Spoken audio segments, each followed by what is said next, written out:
So this next series, I'm using the heavier Theraband that I have to do some leg and glute work for myself. So you're gonna go ahead, grab your Theraband, hopefully it's nice and long, and you're gonna fold it in half.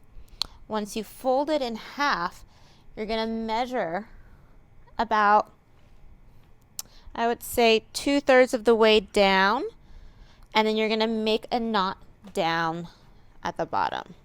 All right, so you're basically gonna give yourself a little bit of a larger loop. All right, and then once you start to move, if you feel like you need more tension, you can make that loop a little bit smaller or switch out to a heavier band if you have a heavier band. All right, make sure you have your block or your squishy ball to place under your head so you have some support. And then this is what you're gonna do. If you're lying down on your left side, that Theraband is gonna go around your left leg, right about mid-thigh. And then you're gonna take that band and place it around your top foot. And the legs can be stacked, and you're gonna lie down on your side. All right? And when I'm lying down on my side, I'm not crunching my shoulder up. I'm making sure it's stacked right on top of the other one. I make sure I'm not sinking down here. I grab my top hip and I reach it away, or I pull my hip in a little bit so I can feel nice and supported. From here, my heels are glued, and I'm just gonna start with a little clamshell. I roll my knee up and then down. And then you're just gonna do a few clamshells to warm up. Do about 6 to 8. And then once you finish your 6 to 8, you're gonna lower the knee down, float the whole leg up, and then back down. So you're not going to feel too much of the tension of the Theraband just yet, and that's totally fine. As you lift up and down, watch that we don't rotate the hip back, right? So if you find yourself struggling with that, top hip can gently reach forward at the same time the knee goes up. And you're going to lift and lower the knee for 6 to 8 reps.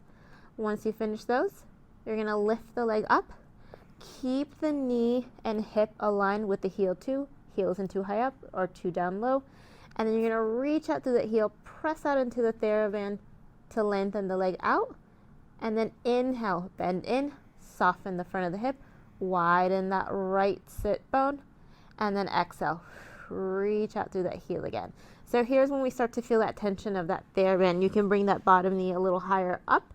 If you want a little bit more tension, or like I said before, you can make the loop a little smaller.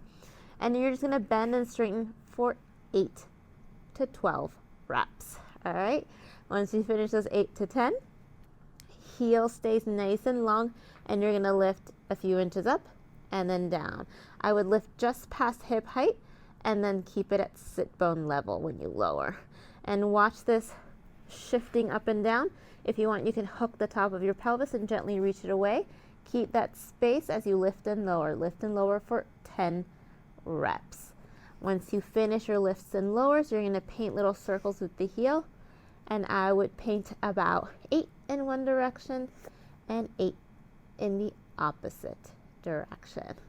Good. And once you're done, lengthen the leg out, little pulses, 2 inches up, 2 inches down. And you're just going to do 10 little pulses. Go ahead, you can bring that leg in, lower it down, let it rest. And once you finish that whole series on one side, go ahead, do the other side, and you're just going to switch the Theraband.